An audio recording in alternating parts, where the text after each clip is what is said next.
እንዴት ናችሁልን? ተመልሰናል። ዛሬም እንደተለመደው ሌላ ቆንጆ ድራማ ይዘንላችሁ መጥተናል። ላይክ እያደረጋችሁ ተጋብዙልን። ፊልሙ ሲጀምር ዚ የምትባል ፖሊስ አያቱን ለመጠየቅ የመጣውን የሚባለው ልጅ ሌባ ስለመሰላት ስትይዘው እናያለን። መታወቂያውን ሰጣት፣ ግን የምታውቀው ስም ስለነበረ ዝም ትለዋለች። ወዲያው ግን ባልደረባዋ ማብራሪያ እንኳን ሳይጠብቅ መሬት ላይ ዘርረውና ራሱን ያስተዋል። ሲነቃም ራሱን የአያቱ የእንስሳት ሐኪም ቤት ውስጥ ያገኘዋል። ወዲያው አያቱ ይደውለትና ለትንሽ ጊዜ ሐኪም ቤቱ የእሱ ኃላፊነት እንደሆነ ነግሮት ምንም ሳይሰማው ስልኩን ይዘጋበታል። ዚም ያስታውሰኛል ብላ ብታፈጥበትም ምንም ነገር ትዝ እንዳላለው ስታይ እየተናደደች ቦርሳውን ትመልስለትና መሄድ ወደሚፈልግበት ልትሸኘው ትስማማለች። ለመጀመሪያ ጊዜ አይደለም አይመጣኸው ስትለው መልስ አይሰጣት ያን የሚባል ልጅ ትገጨዋለች። የራሷ ጥፋት እንደሆነ ብታውቅም ልጁ ላይ ከመጮህ ግን አልቦዘነችም። ወደ ተጣሩበት ቦታ ሲደርሱም የሰፈራቸው ሰው ዶሮዎቹን እየሰረቀ ያስቸገረውን ውሻ እንዲያስሩለት ይጠይቃቸዋል። መጀመሪያ ላይ ለክመው እንደሚፈልግ ይናገርና ዚንም በሀሳቡ ያሳምናታል። ሐኪም ቤት ወስደው ደህና መሆኑን እንዳዩም በድጋሜ ከሌላ ሰው ይደወላቸዋል። ዚም ያጥራል ብላ ባሰበችው መንገድ ብትወስደውም ስላለመደው ጭቃ ውስጥ ይገባና ያለማቋረጥ ትስቅበታለች። የተጠሩበት ቦታ ሲደርሱ ማመፀኛ ፍየል ላይና መሮጥ ያምረዋል። እሷም ሆን ብላ መንገዱን ትዘጋበታለች።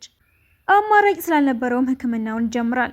ወደ ቤቱ ሲመለስ ግን በጭቃ ተጨማልቆና በአንድ ቀን ውስጥ ያሳለፈውን ነገር ማመን ሲያቅተው የባስ ብሎ ቤት ውስጥ የማያውቃቸው ሴቶች የሚበላ ነገር ይዘው ይገባሉ። ሁኔታው ደስ ስላላለውም ለምን እንዳላንኳኩ ውስጥ ጠይቃቸው ባንዴ ዝም ይሉና እሱ ላይ ማፍጠጥ ይጀምራሉ። ከሄዱ በኋላም ዚ ቤትን ከፍተው እንዳይገቡ ከፈለግ መቆለፍን አትርሳ።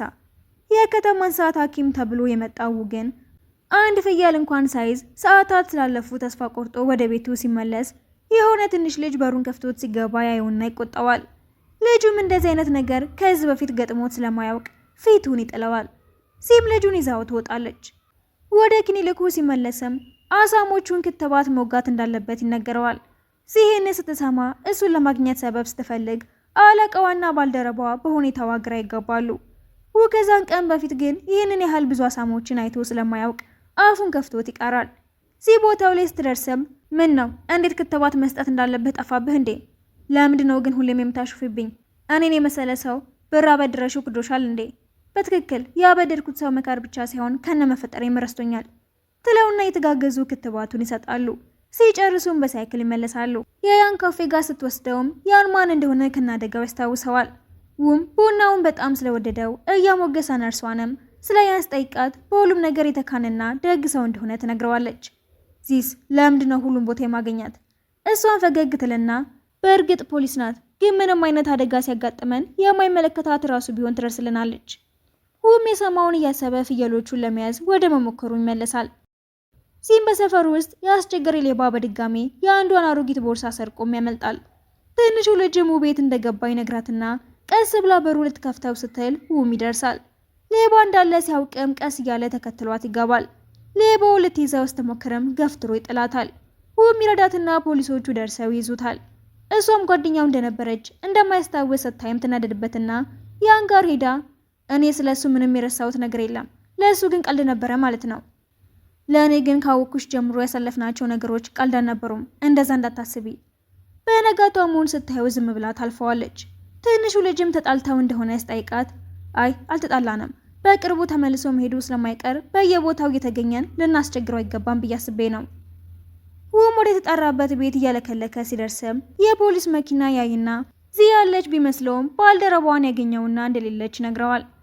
ስራውን ጨርሶ ሲመለስም ይሁን ሴት ለዚህ ያሰበች መስላ ስለናቷ ጥላት መሄድና አለመመለስ ስታወራም ይሰማታል። ዚም ስታየው ምንም ሳትናገር እንደተከፋች መንገዷን ትቀጥላለች። እሱም ይከተላትና መንገዱ ሩቅ እኮ ነው፣ ለምን ሳይክሉን አልሰጥሽም? አይ አያስፈልግም። ተራርቀው በሄዱም ልባቸው ግን እየተቀራረበ ያህል ይሰማቸዋል። ወደ ክሊኒኩ ሲመለስም በየቤቱ ለመሄድ እንዲያመቸው ብሎ መኪና ለመግዛት እንዳሰበ ለነርሷ ሲነግራት ያን እንዲጠይቀው ትልከዋለች። ስለዚህ ሊጠይቃት አስበው መልሶ ይተወዋል።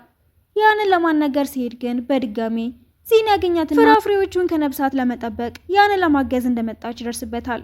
አንዷ ሴትም ሊረዳት የመጣ ስለመሰላት እንዲከተሏት ትነግራቸዋለች። ዚላ ዓመታት የለመደችው ነገር ስለነበረ ፍራፍሬዎቹን በቶሎ ቢሸፍንም ሲደናበር ስላየችው ምን ማድረግ እንዳለበት ታሳየዋለች። ይህንን ያየችው ሴትም ምርጥ ጥንዶች እንደሚሆኑ ሲናገሩ፣ አንዷ ግን ያንን የማትጠነቀቅ ከሆነ የልጅነት ፍቅርህ እንደምትነጠቅ እወቀው። ስራቸውን ሲጨርሱሙ ለአያቴ መንቀሳቀሻ የሚሆን መኪና ለመግዛት ነበር የመጣሁት ሲሊያን ቀንቶ ስለነበረ ዋጋውን ያስወድድበታል። ዚም ችግር የለውም ወደ ገበያ እንሂድና አዲስ ሙሽሮች እንደሆነ እነግራቸዋለን፣ የዛኔ ቅናሽ ይሰጡሃል ስትለው ያንን ንዴት የባሰ ይጨምረዋል። ሁና ዚም የመጀመሪያ ቀን ያገኙትን ውሻ ሊያዩት ሲሄዱ ስለተሻለው ልታሳድገው ትወስዳለች። ልጅ እያሉም እሱ ሰጥቷት የነበረውን ውሻ ያስታውሳታል። ሁሌም ቢሆን ከሰው ጋር መግባባቷና ደስተኛ መሆኗ ስላስገረመው ሁሉም ሰው ለእርዳታ አንቺ ጋር ነው የሚመጣው፣ አይሰለችሽም? አይ በስራ መጠመድ ደስ ነው የሚለኝ፣ በዛ ላይ ሰዎች እኔ እንድረዳቸው ማመናቸው ራሱ ያኩራኛል። ስለ ያንስ ጠይቃትም ከተወለዱ ጀምረው አንድ ላይ እንደሆኑና ወደፊትም አንድ ላይ እንደሚቀጥሉ እንደምታስብ ስትነግረው ያን በዛው ሰዓት ይመጣል። አንድ ላይ ስላያቸው ቅንቱም ስለ ኃይለኛ ነፍሳት የሚያወራ መስሎ ሁን ያስፈራረዋል። ወደ ክሊኒኩ ሲመለስም ነርሷ ሰሞኑን ለየት ብለሃል፣ ፍቅር ያዘህ እንዴ? መልስ አይሰጣት ገንዚ ውሻው እንደጠፋ ልትነግረው ትመጣለች። ሲፈልጉት ቆይቶም ወደ ጫካው ሲሮጥ አይውና ይከተለዋል። እዛም ትንንሽ ልጆች እንዳሉ ታይቶ ሊነካቸው ሲሞክር እናታቸው ዘላ ትወጣበትና ትቧጭረዋለች። ዚም ቁስሉን ለማከም መሄድ እንዳለባቸው ነግራው መንገድ እንደጀመሩ ግን ላሟ ለመውለድ የተቸገረችባት ሴት ደውለትና ወደ እርሷ ጋር ሄዳል። ከዚህ ጋር ሆነውም ከብዙ ድካም በኋላ ጥጃዋን በሰላም ያዋልዷታል። ዚም አሁን ቆንጆ ብቻ ሳትሆን ጥሩ አዋላጅ መሆንህንም አስመስክረሃል። ማታ ላይም ላረጉት ነገር ለማመስገን ሴትዮዋ ድግስ ታዘጋጅላቸዋለች። ያንም ድግሱ ላይ እንደመጣ እነዚህን ያራርቃቸዋል። ሴትዮዋም ለው የመጣችለትን ስጋ ያን ይበላበታል። ትንሽ ቆይታም ባህላዊ ወይን ስታመጣ ውይ ጠጣውና ከዚህ ጋር ወጥተው ወደ ቤት መመለስ ሲጀምሩ ያን በመሃል አስቁማቸው ብቻችሁን መሄድ ያለባችሁ አይመስለኝም። በዛ ላይ በጠጣ ወይን አሳቦ የሆነ ነገር ቢያረግስ ወንዶች እንዴት እንደሚያስቡ በደንብ ነው የማውቀው። እሺ በቃ እንደዛ ካሰብክ ጓደኛህን አንተ ሸኛት፣ እኔም ቤት በሰላም ገብቼ ልተኛ ብሎት መንገድ ቢጀምርም ያን ግን የሚያጣት መስሎ ስትሰማው እንደሚወዳት ሲናገር ይሰማዋል። በቀጣዩ ቀንም ያን ስታገኘው ጓደኝነታችን ቢበላሽ ብላ አትፈራም? አይ አልፈራም፣ ወደድሽኝም አልወደድሽኝም ጓደኛሽ መሆኔን አይቀይረውም፣ ግን ሳልነግርሽ ቀርቼ እንዳጣሽ አልፈልግም። ሁም የተወለደችውን ጥጃ ለማየት ይሄዳል። ሲመለስም ነርሷ ሲመታ እንደነበረና ሳይክሉን አስተካክለለት ሳጥን ይዛ እንደሄደች ስትነግረው ጫካ ውስጥ እንደምትወጣ ጠርጥሮ ሲሄድም እንዳሰበው ያጠቃችውን ውሻ ይዛ ስትመለስ እጇ ላይ ያለውን ቁስል ያዩና እነዚህን ስራዎች የሚሰራ ሌላ ሰው ፈልጊ፣ ራስሽን መጉዳት የለብሽም ይላትና ሙሾቹ ደህና መሆናቸውን ካረጋገጡ በኋላ የእሷንም ቁስል ያሽግላታል። ያንም እንደወጣውን እንዲያውር ይዞት ይወጣና የአንተን ሳይክል ለማስተካከል ብላ ከራሷ ላይ ነበረ የጎደለው ዕቃ የተጠቀመችው። ሳይክሏ እንዳስተካከለችው ረስታ ስለወጣች ወድቃ ተጎድታለች። እሷ እንደዚህ አይነት ሰው ናት። ሁሌም ሰዎችን ለመርዳት ራሷን አደጋ ላይ ትጥላለች። አንተ ግን በቅርቡ ወደ ከተማ በድጋሚ ረስታት ትመልሳለህ። እኔን ከጠየከኝ ከሷ ጋር መቀራረብ ራሱ ደስ አላለኝም። ውም የረዷትን ሴት የሰራችለትን ምሳ ይዞ እዚህ ጋር ሲሄድም እግሯ ላይ መርፌን የተሰካ ስራ ስትሰራ ያትና ተቆጥቷት ይወጣል። እሷም ከዚህ በፊት ተሰምቷት በማያውቀው መልኩ ይከፋታል። ትንሹ ልጅም ውሾቹን ስለረዳቸውን ያመሰግነዋል። ዚም ባልደረባ መጥቶ ሲወስዳት ዝናቡን እያየችው ትረጋጋለች። ትንሹ ልጅም ሲቆጣት ሰምቶት ስለነበረ ሲልክ እንዳያት ደግ ሰው ናት፣ እባክህ ምንም ብታጠፋት ትናደድባት። ምንም አላጠፋችም፣ እንዲያውም እኔ ነኝ ያጠፋሁት፣ ይቅርታ ጠይቃታለሁ ሲለው ልጁ ወዲያው ለዚህ ይደውላታል። ምንም ከማለቱ በፊት ግን መኪና አደጋ እንደደረሰባቸው ይሰማና ወዲያው ወዳለችበት ሄዶ መስኮቱን ለመስበር መታገል ይጀምራል። በዛም ሰዓት ልጅ ያለ መኪና አደጋ ደርሶበት የእሱ አባት እንዳዳነውና እሷም ስትንከባከበው እንደነበረ ያስታውሳል። ሆስፒታል ወስዷትም ሌሊቱን ሙሉ አብሯት ይቆያል። ስትነቃ ግን አጠገቧ ያንን ስታየው ወይት እንደሄደ ጠይቀዋለች። ያንም እንደምትወደው ይገባዋል። ብዙ ስላልተጎዳችም እንድትወጣ ይፈቀደላትና ያን ይዟት ሲወጣ ያያቸው ሊቆጣጠረው የማይችለው የቅናት ስሜት ይወረዋል። በነጋታውም ዚ ልታመሰግነው ብትሄድም የቤተሰቦቹ ሙት ዓመትን ሊያከብር እንደሄደ ትሰማና እያዘነች ስትወጣ ታገኘዋለች። ከማውራታቸው በፊት ግን የታመመ እንስሳ እንዳለ ነገረውና በድጋሚ ይለያያሉ። ያንን በዛው በኩል ሲያልፍ ያገኛትና ወደ ስብሰባ ልሄድ ነው፣ ሰዎች ሁሌም ተጣሉ ስላስቸገሩኝ አብረሽኝ እንጂ ፖሊሳዊ እንኳን ከተረጋጉ ብሎ ቢወስዳትም እንኳን ጥሉ ልታበርደው ወላጅ አልባ በመሆኗ ሁሉም ሰድበዋት ታርፈዋለች።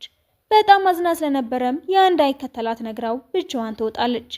ውም የተጠራበት ቦታ ሲደርስም የሆነ ሽማግሌ ለ30 ዓመታት አብራው የኖረችውን ላሙ እንደማትተርፍ ስለገባው እንዳትሰቃይበት የሚገላትን መርፌ እንዲወጋለት ይለምነዋል። ሲበጣም ልጅ እያለ ከዚህ ጋር መታው እንደነበረ ሲነግረው ቤተሰቦቹ ከሞቱ በኋላ ከጎኑ የነበረችውና ያጽናናችው ሴት ዚ መሆኗን ያስታውሳል። ሲለያትም እንደሚመለስ ነግሯት የሰጣትን ማስታወሻም ያስባል። ልጅቷን ረስተዋት ባያውቅም ዚ መሆኗን ባለማወቁ ግን እራሱ ላይ ይናደዳል። ሲያገኛትም በጣም ይቅርታ ላስታውሰሽ ስላልቻልኩኝ፣ አሁን ለምን በጣም ትናደጅብኝ እንደነበረ ገብቶኛል። ችግር የለውም፣ ሲጀመር ቤተሰቦችህን ያጣበት ጊዜ ነበር። እንደዚህ አይነት መጥፎ ትዝታ ማንም ማስታወስ አይፈልግም ብትለውም እሱ ግን በህይወቱ እንደነዛ ጊዜያት ደስተኛ ሆኖ እንደማያውቅ ያስባል። ከዛን ቀን ጀምሮም ዚ ትንሹ ልጅ ትምህርት ቤት ትወስዳለች ብሎ ሊያያት ቢጠብቅም ሳይሳካለት ይቀራል። ወደ ክሊኒኩ ሲሄድም ትንሹ ልጅና ጓደኛው ጥንቸላቸውን ሊያሳክሙ ይመጡና የእረፍት ጊዜ እንደሆነም ይነግሩታል። ትንሹ ልጅ እንደከፋው ሲያይ ምን እንደሆነ ይጠይቀዋል። ልጁም ጓደኛዬ ድሮ የሰጠችኝን መጽሐፍ የት እንዳስቀመጥኩት ረስቼው ተናዳብኛለች። ትንሽ ጊዜ ዝም በላት፣ እየተከተል ካላሰለቻት ንዴቷ ሲበርድላት እራሷ ታዋራሃለች። ልጁም አመስግኖት ምግሩን ቢከተልም ልጅቷ ግን የባሰ ታኮርፈዋለች። ሲተፈጠረውን ስታውቅም ደጋግሞ ይቅርታ ቢጠይቃት እንደሚሻል ትመክረዋለች። ጓደኛው ግን ባህሪውን እየቀያየረ ስላስቸገራት እርግፍ አርጋ ትተወዋለች። በድጋሚ እንዲተዋትና እራሷ እስክትመጣ እንዲጠብቅ ይመክረዋል። ልጁም ከዚህ ይልቅ የሱ ምክር እንደሚያዋጣው አስቦ ይቀበለዋል። ሲናው ስለማንነታቸው ካወቁ በኋላ የባሰ ይራራቃሉ። ያንም ቢሆን በሁኔታቸው ግራ ይጋባል። የትንሹ ልጅ ጓደኛም እንደጠፋ ትነግረውና ፖሊስ ጋር ሄደው ፍለጋ ይጀምራሉ። ግን በመከረው ምክር ትክክል መሆኑን የተናገረ ይከራከራል። ዚም ደጋግሞ ይቅርታ መጠየቁ እንደሚሻል ያስታወሰችው ሲጨቃጨቁ ትንሹ ልጅ የታየበት ቦታ እንዳለ ነገራቸውና ወደ መኪናው ይገባሉ። ሲከራከር የነበረበት ነገር ልክ እንዳልሆነ ስለገባው እሷንም ይቅርታ ይጠይቃታል። በመጨረሻም ትንሹን ልጅ ያገኙትና ወደ ቤት ሊመልሱት ሲሉ ያስቆማትና በድጋሚ ይቅርታ ይጠይቃታል። በነጋታውም የሆኑ ሴቶች አንዷ ጎረቤታቸው እንደልማዷ ዚን ወላጅ አልባ እንዳለቻት ሲያወሩ ይሰማና በጣም ይነደዳል። ሰደበቻት የተባለችው ሴትም የእናቷን ውሻ እንዲያክምላት ስትለምነው ሊበቀልላት አስቦ እንደማይችል ቢናገርም ዚ እንዲሄድ ስትጠይቀው ግራ ተጋብቶ ከተናገረችሽ መጥፎ ነገር በኋላ ለምንድነው እንደረዳት የምትጠይቅኝ? እኔ እኮ ልበቀልልሽ ብዬ ነው ሲላት ጎትታ መኪና ውስጥ አስገባውና ለእሷ ብሎ ያደረገው ነገር ቢያስደስታትም ሴትዮዋ ሁሌ ማፏ ላይ የመጣላትን የምትናገረው ብዙም አልቀይማትም ትለውና ውሻዋን አክሞላቸው ሲወጣም መኪናው ጎማው እንደተነፈሰ ያዩታል። እስኪ ተካከላቸውም ወደ ባህሩ ጋር ሄዳሉ። ዚም በእኔ ምክንያት ነው የማትፈልገው ቦታ አምጥቼ ጊዜህን አባከንኩብህ፣ እንደዛ እንኳን አትበይ፣ ከአንቺ ጋር የማሳልፈው ጊዜ ሁሌም ደስ ነው የሚለኝ ይላትና ሲዝናኑ ቆይተው ወደ ቤት ይመለሳሉ። እንደደረሱም የድሮ ፍቅረኛ ትመጣና ደህና መሆኑን ስትጠይቅ ዚ አሁንም እንደሚወዳት አስባ ጥላቸው ትሄዳለች። ወደ ክሊኒኩ ሲመለስ ግን በጓደኛው ምክንያት ያለበትን አውቃ እንደመጣች ይደርስበታል። ልጅቷ ምንም ሳታፈር ተመልሰን አብረን እንደምንኖር እርግጠኛ ነኝ እና ደግሞ የሰፈሩ ሰዎች የምቆይበት ቤት አዘጋጅተውልኛል ስትለው ከመገረም ውጪ ምንም ሳይናገር ይቀራል። ወደ ተዘጋጀበት ቤት ሲሄዱም የዚህ ቤት ሆኖ ያገኘዋል። ሴቶቹን ፍቅረኛው መስላቸው ሲያሞግሷት ለብራራ ቢሞክርም ልጅቷ ታስቆማቸዋለች። ዚህ መከፋቷ እንዳይታይባትም ፈገግ ትላለች። ያን ሲመጣም ልጅቷ የዚህ ፍቅረኛ ስለመሰላት እንደሚያምሩ ትናገራለች። ጓደኛው ጋር ሲሄድም ልጅቷ በስራ ምክንያት ጥላው ሄዳ ስለነበረ አሁን አንድ ላይ ቢሆኑ ጥሩ እንደሆነ ቢነግረውም እሱ ግን ስለዚህ ብቻ ስለሚያስብ ሀሳቡን ሳይቀበለው ይቀራል። ሲም ልጅቷ ቆንጆና ጎበዝ በራሷም የምትማመን መሆኗን እንደወደደችላት ለያን ትነግረዋለች። ወደ ቤቷ ስትመለስም ልጅቷ በድጋሚ ይቅር ብሏት አብሯት እንዲሁም በማድረግ እንድትረዳ ስጠይቃትም እሷም ስለምትወደው ምን ማድረግ እንዳለባት ግራ ይገባታል። በነጋታውም ልጅቷ ጋር ስትሄድም ትንሹ ልጅ ሁሉም ሰው የአንቺ ፍቅረኛ እንደሆነ እያወሩ ነው፣ እኔ ግን አላመንኳቸውም፣ ሁሌም ቢሆን እዚህ ላይ ነው የሚያፈጣው፣ በዛ ላይ እሷ ችግር ላይ ሆና መቼም ትቷት አያውቅም ብሎ ያበሽቃታል። እሷ ግን ተስፋ ሳትቆርጥ ለስራ ሄደበት ቦታ ትከተለዋለች። እዚህ ስታያቸው በጣም ይከፋታል። ሲጨርሱም ልጅቷ ሆን ብላ ድሮም እንደዚሁ አንድ ላይ ሁሉንም ነገር እንደሚያደርጉ ትናገራለች። በወይን ስራ እንድታግዛቸው የሚፈልጉ ሰዎች ደውሏትም አብሯት መሄድ እንደሚፈልግ ይናገራል። ልጅቷም ተከለክላቸዋለች። ትንሹ ልጅ እንዳለውም እዚህ ላይ ሲያፈጥባት ስታይ ስለ ያን ትጠይቃለች።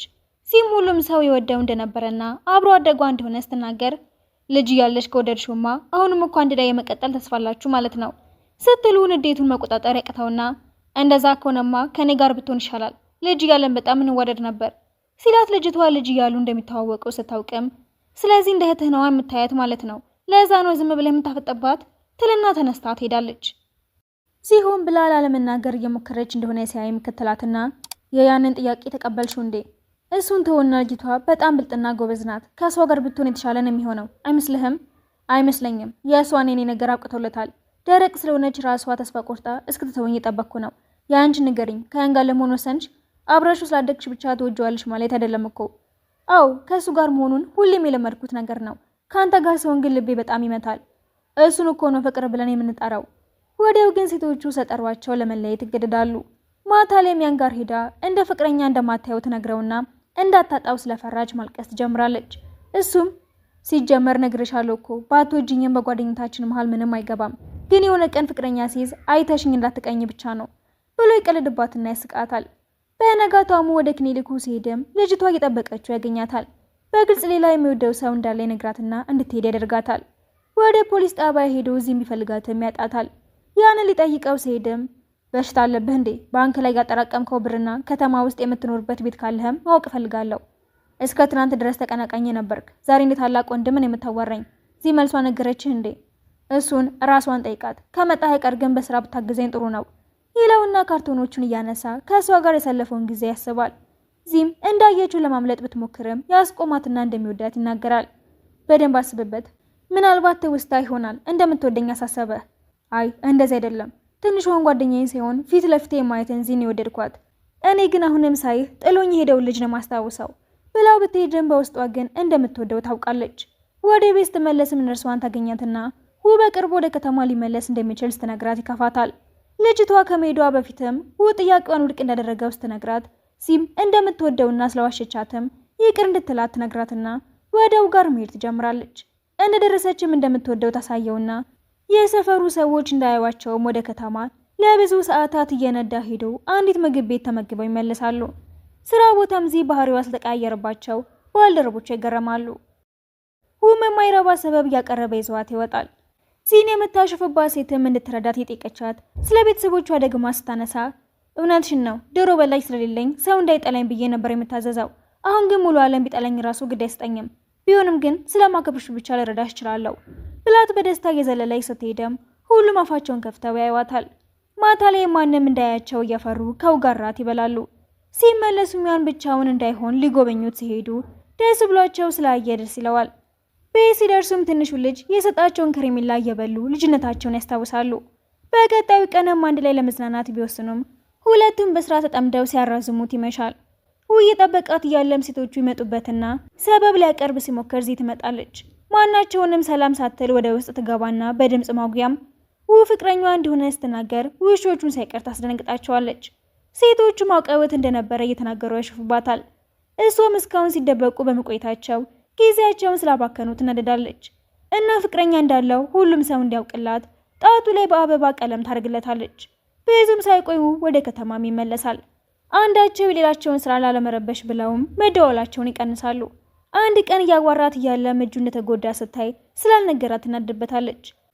ጓደኛውም ፍቅር ውስጥ ሲሆን የተፈጠረው ነገር በሙሉ የተናገረ ሊያስጨንቃት ሁሉ እንደማይገባ አለበለዚያ የራቃት እንደሚመስላት ይነግረዋል። ያንም ለዚህ ተመሳሳይ ምክር ይሰጣታል።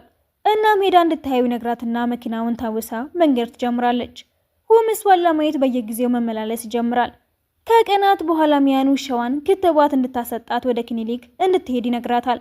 ያላትን ሰምታ ስትሄድ ደሙን ስላየችው በጣም ደስ ይላታል። እሱም ከዚህ በኋላ የአያቴን ክሊኒክ እዚህ ሆኜ ለማስተዳደር ወስኛለሁ ይላትና ቀለበቶቹን አውጥቶ እንድታገባው ሲጠይቃት ፊልሙ ይጠናቀቃል።